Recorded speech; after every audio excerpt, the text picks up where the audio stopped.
요새 날이 전 지구적으로 난리가 아니죠. 한국에서 최근에 이런 새로운 아이스크림이 나왔다고 해서 저도 신기해서 여러분들과 한번 나눕니다. 뭐 무슨 바 해가지고 나오는데 혹시 이런 바 보셨나요? 또 오늘 또 슈퍼에 가서 또 이거 찾으시면 어쩌면 없을지도 모릅니다. 오늘은 제가 두 가지 얘기를 해야 될 텐데, 하나는 굉장히 자신 없는 분야의 얘기고, 다른 하나는 좀 얼마든지 나눌 수 있는 그런 얘기가 되겠습니다. 여러분 혹시 술 드셔보셨죠? 네, 드셔보신 분들은 속으로 한번 아멘? 네. 요즘 사람들은요, 이렇게 쭈삣쭈삣하는 게 없어요.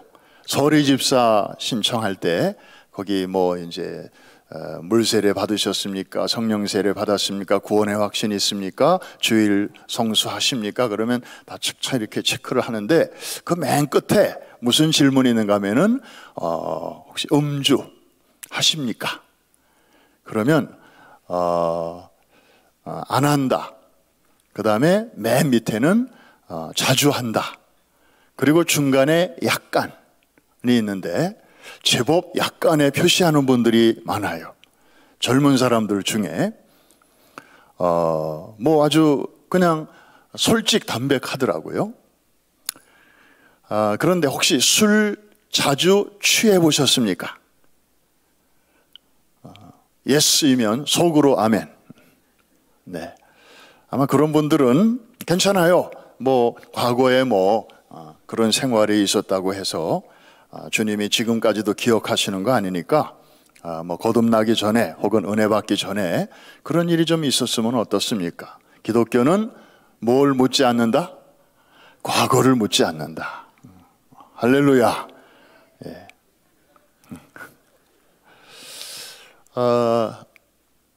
제가 세상에 태어나서 처음으로 제 입에 술이 들어온 사건이 있었습니다. 고등학교 졸업을 며칠 앞두고, 그때 저희 담임 선생님이 한 4명을 집으로 초청을 하셨어요.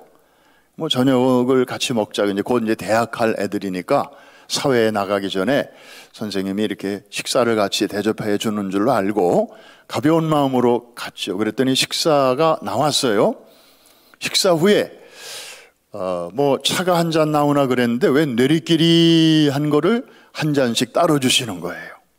담임 선생님이 제자에게 이제 성인 대접을 이렇게 해주시는 거였어요. 그래서 몇 모금을 마셨는데요. 다른 친구들은 아주 자연스럽게 잘 마시더라고요. 근데 저는 난생 처음 보는 내리끼리 한 액체인데 맥주도 아니고 나중에 보니까 알코올이 좀 들어간 무슨 와인 같았어요. 근데 저는 한 2모금이나 마셨나? 그 맛이 좀 알딸딸하다 그랬는데, 이게 웬일입니까? 한 5분쯤 있으니까 뒷목이 뻣뻣해지고, 마치 MSG 미원 많이 먹었을 때 갑자기 온몸이 그냥 이렇게 경직되는 것처럼, 아니 사람들이 이런 걸 그렇게 왜 좋다고 마실까? 정말 아주 혼났습니다. 그게 저의 첫 경험이었습니다. 두 번째 경험은 언제 있었는가? 대학 졸업하고 ROTC로 쏘이 달고 이제 부대 배치를 받아서 우리 소대원들 한 30명 데리고 3개월 동안 그 산속 깊은 곳에 그 화약고를 경비하는 그런 특수 임무를 띠고 파견된 적이 있었습니다. 그때 추운 겨울이었어요. 산에 눈이 가득 쌓였는데, 이제 거기서 이제 이렇게 우리 소대만 고립된 생활을 하다 보니까 우리 군인들은 좀 이렇게 외롭잖아요. 그리고 이제 지루한 환경에 오래 있으면 자꾸 딴 생각을 해요. 그래서 이제 봉급을 털어가지고 이제 회식을 한번 시켜줬어요. 뭐가 제일 먹고 싶냐 그랬더니 막걸리가 먹고 싶대요. 그래서 산아래 동네에 가서 막걸리도 사고 안주도 사고 그래가지고 이제 한번 회식을 했는데 또 이제 자기들 소대장한테 예의상 소대장님 먼저 드십시오 하고 반합에다가 허여멀건 막걸리를 따라가지고 이제 저한테 갖고 왔어요. 그래서 그래 고맙다 내가 알아서 먹을게 그랬더니 아닙니다. 소대장님이 먼저 시범을 보여주셔야 우리가 먹습니다. 그래가지고 이제 또 이렇게 몇 모금 이렇게 좀 마셨어요. 또 몇 년 전에 그 담임 선생님 집에서 먹었던 뇌리끼리 한 거와는 또 다른 맛이었어요. 그런데 이번에도 아니나 다를까 한 5분쯤 있다가 또 그 증세가 또 오는 거예요. 그런데 그날 밤 저는 죽을 뻔했습니다. 자세한 내용은 여기서 다 말할 수 없지만 갑자기 자기들끼리 싸움이 일어난 거예요. 술 기운이 들어가니까 그걸 빙자해서 그동안에 감정이 있었던 이 병장과 하사관 사이에 막 총을 들고 죽이겠다고 하는 소동이 벌어졌어요. 그래가지고 그거 뜯어말기는 하고 죽을 뻔했습니다. 이게 저의 술에 대한 두 번째 추억이었습니다. 오늘 좀 술 얘기를 할 때에 과거에 한술 하신 분들은 굉장히 이해가 빠를 겁니다. 그런데 좀 저처럼 술에 약하거나 또 술을 별로 안 좋아하시는 분들은 그냥 알아서 들으시면 되겠습니다. 오늘 본문 말씀에 보니까 성령 충만에 대한 말씀을 하시면서 술 취하지 말고 성령의 충만을 받으라 이런 내용이 나오고 있습니다. 아니 교회 안에서 성도들에게 그냥 성령에 대한 얘기만 하면 되지 뭔 이렇게 술 얘기를 또 같이 하나 그러시는 분들이 계실 텐데 다 이유가 있겠죠. 성령님이 괜히 이 성령으로 감동된 하나님의 말씀에 이 거룩한 이 성경에 그 술 얘기를 괜히 넣으셨겠습니까? 우리의 이해를 돕기 위해서 그렇게 하신 거겠죠. 이해가 되시면 아멘. 네. 잘 들으셔야 돼. 잘 들으시면 이제 이게 아하 성령님이 참 그런 분이시로구나. 오늘 생수의 강 집회 그 주제에 맞게 여러분들이 아주 이렇게 마음에 잘 들어오게 될 것입니다. 우선 이 술과 성령은 공통점이 우선 많습니다. 미국에 사니까 하나 물어볼까요? 술과 성령의 공통점. 힌트, 미국. 스펠링이 같아요. 술, spirit. 성령, spirit. 집에 가서 한번 찾아보세요. 미국에서는 술도 스피릿이라고 하더라고요. 그죠? 리커 스토어에 가면은 거기에 스피릿이라고 이렇게 적어놨는데 그게 술의 아주 고상한 표현이에요. 스펠링이 똑같아. 다만 하나는 소문자 S고 성령님은 대문자 S로 쓰는 것뿐이에요. 여러분 너무 이상하지 않습니까? 스펠링이 같아요. 표현이 같아요. 그러니 이 둘은 공통점이 이만저만 있는 게 아니겠죠. 얼굴색이 변합니다. 그렇죠? 저 사람이 술을 먹었는지 안 먹었는지는 속사정은 우리가 모르는데 얼굴색을 보면 압니다. 금방 압니다. 성령에 취한 사람도 얼굴을 보면 대번합니다. 항상 우거지상을 하고 있는 성령 충만한 사람은 못 봤어요. 얼굴이 항상 빛이 나고 환하고 밝습니다.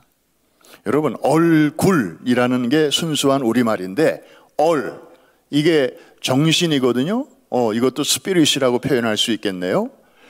그리고 이거는 이 프레임, 속에 있는 정신이 바깥으로 드러난 결과, 이게 바로 얼굴이거든요.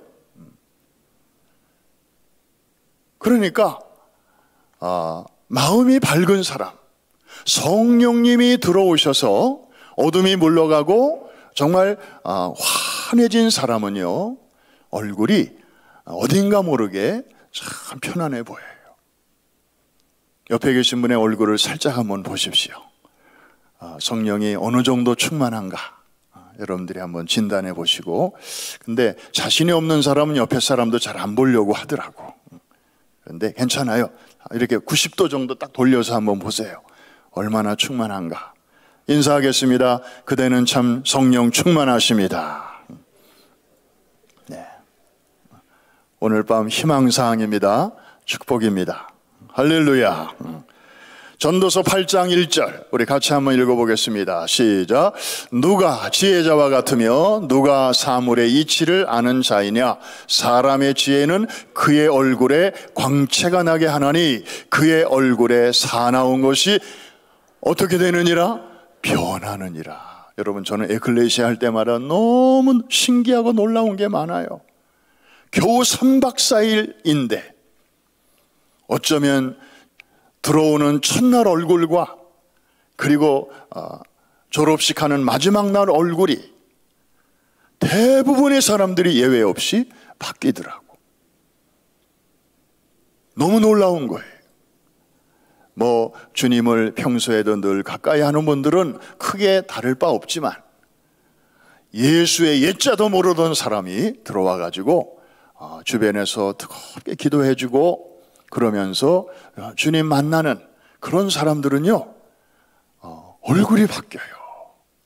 정말 첫날 사진, 정말 우리 에클레시아 스태프들한테 제가 한번 좀 그 얘기 하려고 그래요. 첫날 이렇게 기술적으로 사진을 한번 다 찍어 놓으라고. 첫날 사진 before, 그리고 마지막 날 사진 after. 그룹으로는 찍는데 개인으로는 안 찍어요.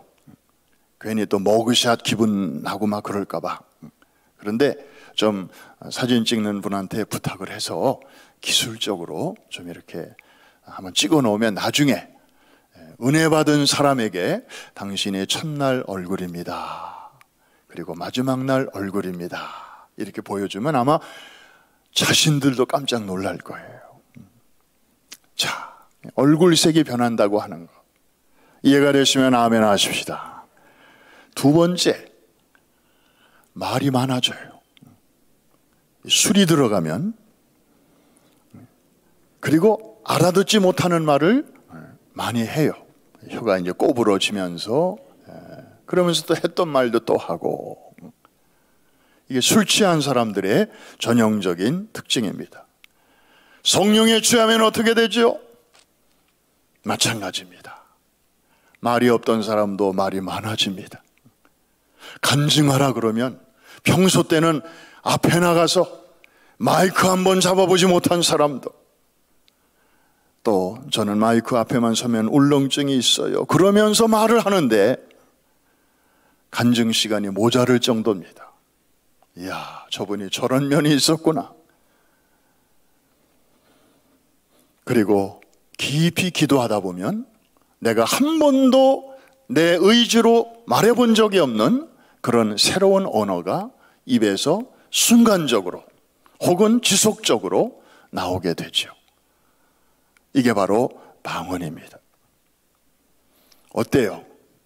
술, 성령 너무 비슷하죠. 스피릿, 큰 스피릿.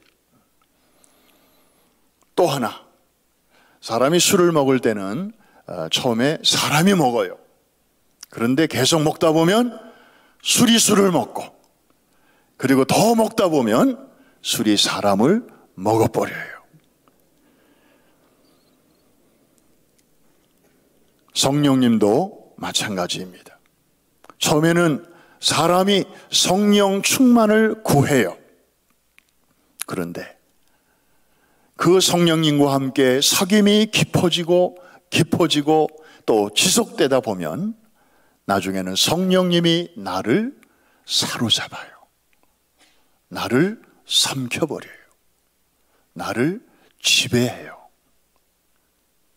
그래서 내가 사는 것이 아니라 내 안에 계신 영이신 그리스도께서 내 삶을 이끌어 가시는 것을 우리는 경험하게 됩니다. 여러분, 우리가 어렸을 적에 장래의 꿈을 꾸잖아요. 저도 그런 경험을 했어요. 중학교 때 제 인생의 꿈이 생겼어요. 제가 꿈을 이제 꾼 거죠. 그런데 그 다음부터는 그 꿈이 저를 끌고 가더라고. 그냥 무의식적으로 끌고 가는 거예요. 야, 개꿈도 이런 힘이 있는데 정말 성령께서 우리에게 꿈을 주시고 그리고 환상을 주시고 그리고 새로운 비전을 주실 때 그것을 처음에 꾸는 사람은 사람이지만 그 다음부터는 성령께서 우리를 이끌어 가신다. 할렐루야. 이게 은혜라는 거예요. 원래 은혜라는 게 그냥 내가 별로 한 것도 없는데 저쪽 편에서 나에게 막 감당할 수 없는 그런 것을 주시는 게 바로 은혜죠. 그 다음에 술을 마시면 사람들의 표정이 되게 즐겁게 보이죠. 예, 아주 즐거워해요. 기분 좋아해요. 그런데 성령에도 취하면 사람들은 정말 즐거워지죠. 그냥 기분이 좋아지는 게 아니라 우리의 영혼 깊은 곳에서부터 그런 기쁨이 솟아오릅니다. 성령의 9가지 열매 중에 하나가 바로 희락이죠. 희락. 이거는 순간적인 그런 쾌감이 아니에요. 이것은 정말 우리의 마음속 깊은 곳에서 우리의 영과 혼과 육을 아우르는 그런 기쁨을 우리에게 줍니다. 여러분, 술을 마실 때는 걱정 안 하죠. 사람들이 다 잊어버리니까. 그런데 술 깨면 어떻게 돼요? 머리도 아프고. 공감이 되시는 분들만 속으로 아멘 한번 해봐요. 계속 기분 좋은 게 아니에요. 술 깨면 머리야. 그리고 고민하던 것들이 또 찾아와.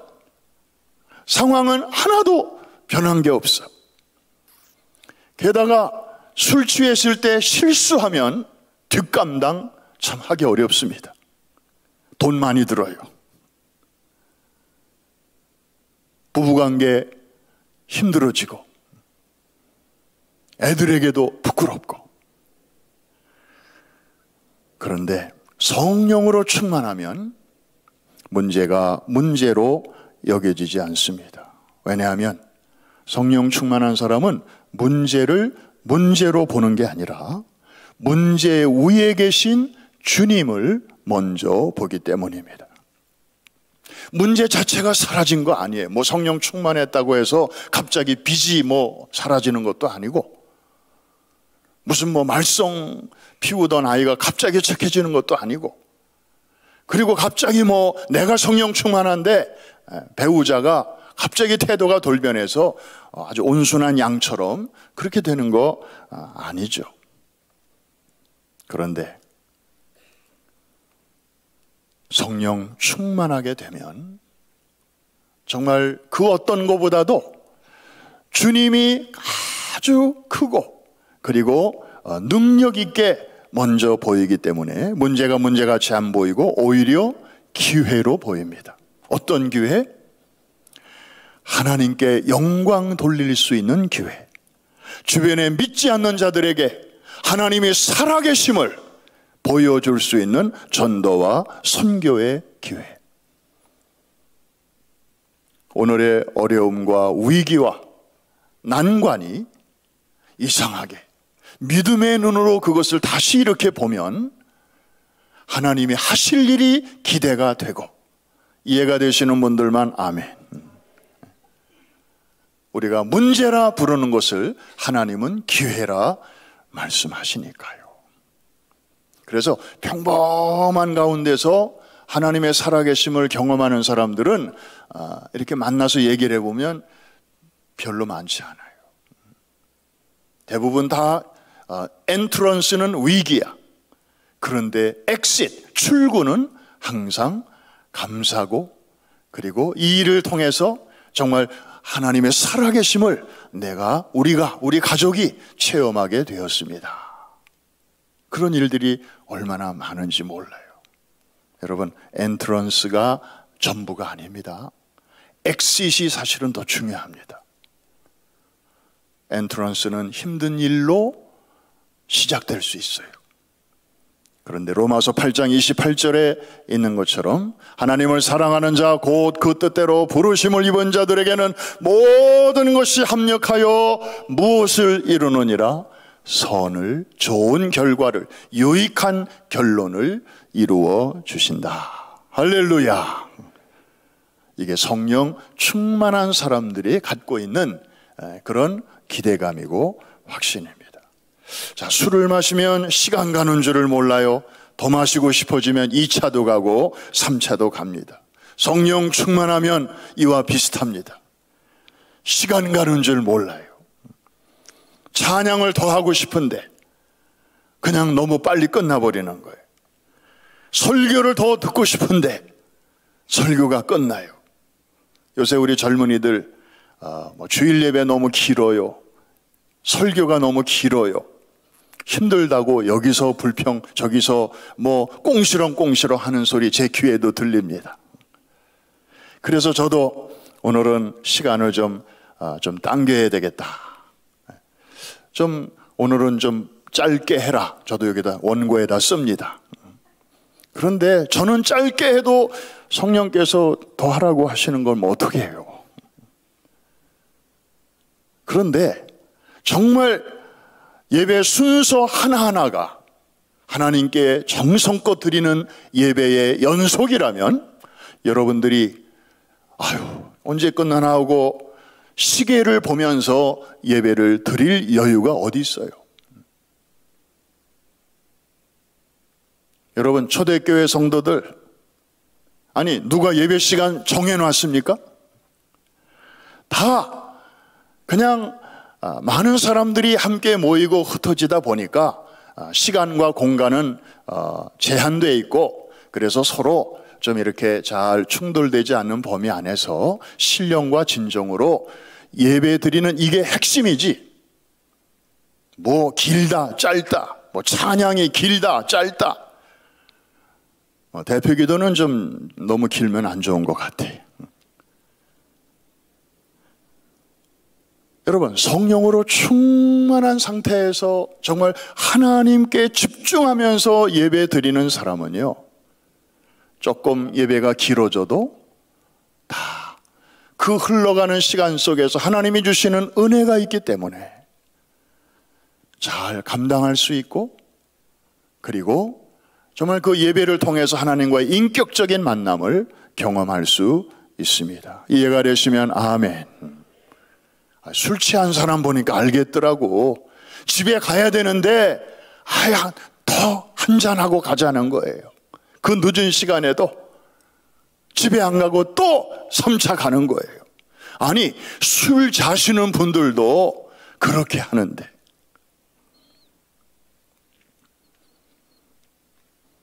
술에 취하면 소심한 사람도 용감해집니다. 조용한 사람도 시끄러워집니다. 무서울 게 없어지고, 그리고 그동안 소리 못 쳤던 거 아주 큰 소리도 제법 칩니다. 나와! 그리고 발로 애꿎은 문도 뻥뻥 걷어찹니다. 저 사람이 저런 사람이었어? 주변에 있는 사람들이 깜짝 놀랍니다. 성령에 취하면 전능하신 성령의 능력 안에서 강하여지고 담대하여집니다. 두려움이 저 뒤로 쫓겨가게 됩니다. 부르는 찬양에 힘이 생깁니다. 우리 찬양하는 거 보면 정말 우리 프라임스 교회는 그런 대로 이제 이게 고남이니까 여러분들 찬양 참 힘차게 잘 하셔요. 그런데 어느 모임에 가면 찬양이 차라리 안 했으면 좋겠어. 그냥 소리도 그냥 뭐 하고 너무 성의가 없고 마치 부르고 싶지 않은데 그냥 부르자고 하니까. 그래서 우리 찬양 인도하는 우리 현호 집사님이 가끔 찬양하다가 쉬어요. 그래서 왜 쉬나? 인도하는 사람이 계속 인도를 해야지. 내가 많이 생각을 해봐. 여러분들이 소리를 좀 주도적으로, 사실 찬양팀이 대표로 찬양하는 사람들이 아니잖아요. 여러분들의 찬양의 주인공들인데, 그래서 가끔씩은 본인이 다 할 수 있지만 일부러 여러분들의 소리가 더 드러나도록 쉬는구나. 제 나름대로 그렇게 해석을 하고 있는데 맞을지 모를지 이따가 한번 내가 확인해 볼 거예요. 맞아요. 여러분들이 마이크만 안 들었지 여러분이 찬양, 하나님은 여러분의 찬양을 듣기를 원하시는 거예요. 그리고 여러분의 찬양 가운데 하나님이 여러분과 가장 가까이 임재하시기를 기뻐하시는 거예요. 여기 대표 선수들 아닙니다.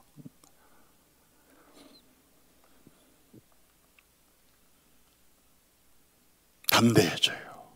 그래서 찬양 부를 때 군가라고 생각하시고 한번 씩씩하게 한번 불러보세요. 그리고 저 무덤에 있는 사람들은 부를 수 없는 이 찬양을 나는 부를 수 있지 않은가?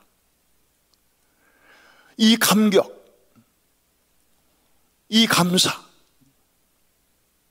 정말 그렇잖아요. 우리가 영원히 이 땅에 살 수 없는데 이렇게 부를 수 있고 소리를 낼 수 있고 정말 움직일 수 있고,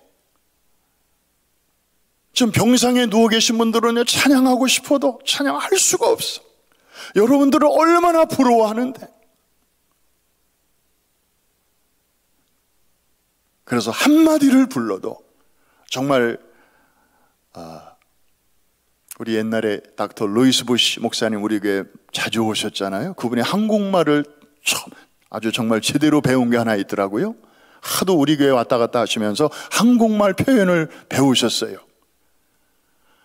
전심으로. 어떻게 이걸 배우셨어요? 한번 따라해 주세요. 그분의 액센트를 제가 흉내낼게요. 전심으로. 아니, 외국 사람도 전심으로를 아는데 그 의미를 알고 하시는 거예요. 그게 너무 보기가 좋은 거예요. 배우고 싶은 거예요.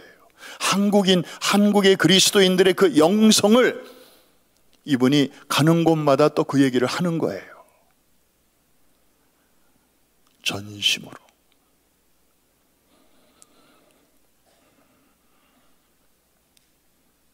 자, 다른 점 몇 가지 소개하고 설교를 마칩니다. 자, 이렇게 비슷한 점이 너무너무 많은데 다른 점도 좀 얘기를 해야 되겠죠? 술 취하면 사람이 달라져요. 또 성령 취하면 사람이 또 달라져요. 이건 같은 점인데 어떻게 어떤 방향으로 달라지느냐가 다릅니다. 술에 취하면 인간이 짐승처럼 변합니다. 동물처럼 바뀝니다. 성령에 취하면 인간이 천사 비스름하게 됩니다. 이해가 되시면 아멘. 무엇에 취하느냐에 따라 가정의 온도와 분위기가 달라집니다. 술에 취하면 멀쩡한 가정도 지옥으로 변합니다. 그런데 성령에 취하면 비록 단칸방에 살아도 작은 천국을 날마다 경험하게 됩니다. 할렐루야. 무엇에 취하느냐에 따라 찾는 장소가 틀려요. 술꾼은 술집을 찾고 주로 어두운 장소를 좋아합니다. 그래서 캬바레에 가보면 항상 조명이 어둡습니다. 살롱에 가도 어둡습니다. 그런데 성령 충만한 사람은 성도들의 모임을 찾습니다. 밝은 곳, 환한 곳을 좋아합니다. 무엇에 취하느냐에 따라 마음의 상태가 달라집니다. 술꾼은요, 술 취했을 때는 다 잊어버리니까 그냥 해피하게 보이죠. 그런데 아까 말씀드린 것처럼 깨어나면 죄책감, 우울증 찾아옵니다. 그래서 그 다음날 또 술을 찾습니다. 괴로움의 선순환이 아니라 악순환이 이어집니다. 그 괴로움을 잊기 위해서 다시 술을 찾는 것이죠. 그런데 성령 충만한 사람은 항상 성령의 인도를 받기 때문에 실수할 수 있죠. 넘어질 수 있죠. 그럴 때마다 즉시 성령께서 깨닫게 해주시고, 그래서 그 즉시 죄를 자백함으로 죄책감에서 해방이 돼요. 자유함과 구원의 즐거움을 뺏기지 않고 늘 성령 안에서 살아가게 됩니다.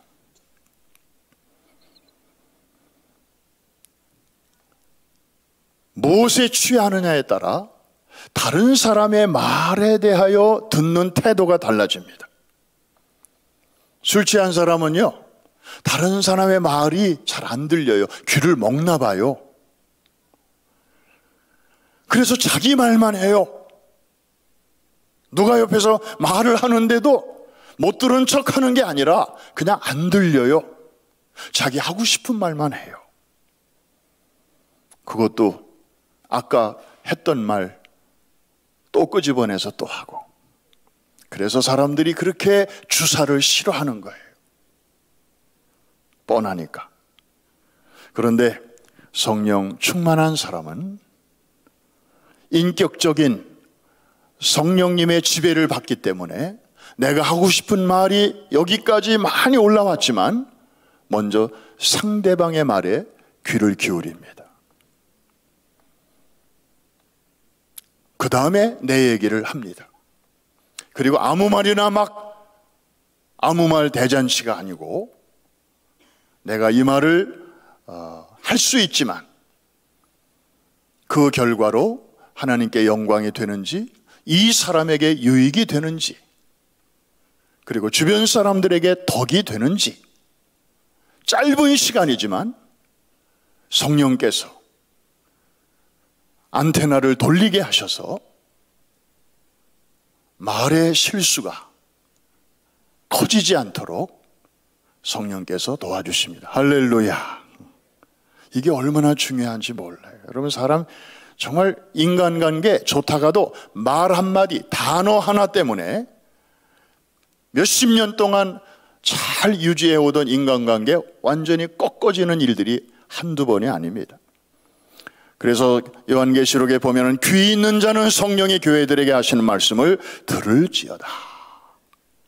유난히 이렇게 귀에 대한 말씀이 많아요. 성령님이 등장하시는 곳에 이 귀가 등장하는 일이 굉장히 많습니다.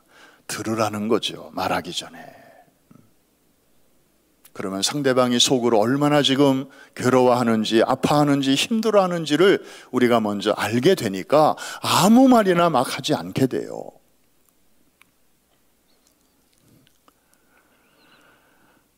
결론.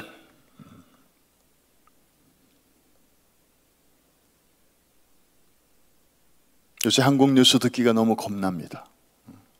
아니, 한때는 한국이 외국인들이 여행하면서 한밤중에도 자유롭게 활보할 수 있는 몇 안 되는 나라 중에 하나로 대한민국이 그렇게 뽑히지 않았습니까? 그런데 요즘은 뭐 벌건 대낮에 웬 칼부림. 사람이 옆에 있어도 전혀 의식하지 않고, 뭐 앙심을 품은 대상이든 아니면 불특정 다수이든 뭐 종잡을 수가 없이 그런 일들이 일어나는 것을 보면서,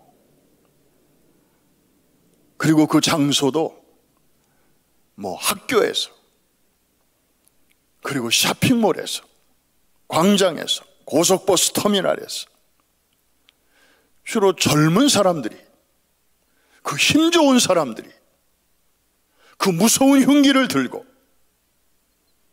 선량한 시민들과 학생들에게 이 앵거 매니지먼트가 제대로 안 되는 거죠. 그리고 이 사회에 대한 그 불만,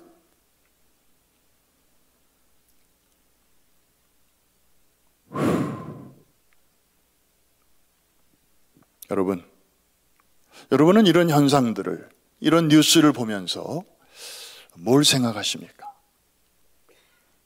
야, 대한민국 저렇게 되기 전에 우리가 일찍 이민 오길 잘했다, 그런 생각도 혹 드실는지 모르겠지만, 뭐 미국도 그렇게 썩 안전한 나라는 아니지 않습니까? 툭 하면 총기 사고. 여러분, 사람들이 너나 할 것 없이 사실은 알고 보면 어딘가에는 지금 미쳐가고 있습니다. 우리를 취하게 만드는 게 오늘날 술뿐이겠습니까? 성공이라는 신화라는 술, 그리고 각종 중독, 게임이라든지 오락이라든지 성적인, 혹은 유튜브라든지 핸드폰, 뭐 한번 잡히면 뭐 화장실에까지, 잠자리에까지 일어나면서부터 그걸 떨쳐버리지 못하는, 그래서 우리 크리스찬들마저도 기도하는 시간을 점점 빼앗기는, 정말 주님과 깊이 교제하는 그런 시간이 점점 줄어져 가는, 그렇게 안 하면 뭔가 안 될 것 같은 이런 강박관념에 우리들이 어느새 이렇게 파묻혀가고 있지 않습니까? 그러니까 사람은 지금 너나 할 것 없이 무언가에 지금 미쳐가고 있는 것입니다. 그런데 제대로 미쳐야 되죠. 성령 충만하지 않으면 다른 것에 충만해져 버립니다. 지금 우리 주변에서 일어나고 있는 이 많은 일들을 보면서 교회로서, 크리스찬으로서 우리가 느껴야 할 책임감이 무엇입니까?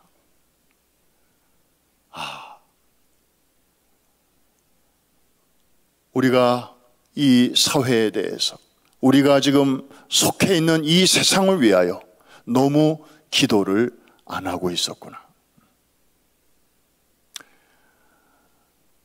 우리가 좀 더 기도의 파수를 섰어야 되는데, 우리마저도 우리 자신의 문제에 함몰되어서 저들을 돌아보지 못하고 우리들만의 리그로 사회적인 임팩트를 제대로 미치지 못하고,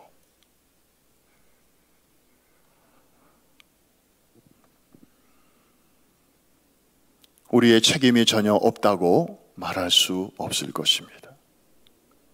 하나님은 소돔과 고모라를 심판하실 때 악인의 숫자를 세신 적이 없습니다. 의인의 숫자를 세시고 심판 여부를 결정하셨습니다. 깨어있는 소수의 책임을 물으시는 것입니다. 우리 시대에는 바로 저와 여러분 아닙니까? 오늘 밤에 우리 모두가 다시 한번 이 생수의 강이라는 그 주제 밑에 모여서 무언가의 사람들은 다 취해가고 있는데 우리만이라도 시대와 역사 앞에서 제대로 취해야 되지 않겠는가? 우리가 오순절 교회로서 우리가 먼저 성령 충만하지 않는다면 Who else but us? 우리가 아니라면 누가 이 사회의 어둠을 밝히는 한 자루의 촛불이 될 수 있을 것인가?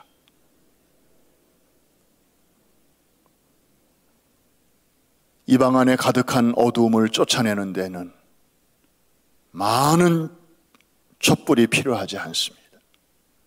사실은 한 자루의 초만 있어도 웬만한 어두움은 물러갑니다. 오늘 밤 여러분이 그 한 자루의 촛불이 되어주시지 않겠습니까? 하나님은 그것으로 충분하십니다. 잘 오셨습니다. 오늘 밤이 바로 그런 밤 되시기를 주님의 이름으로 축복합니다.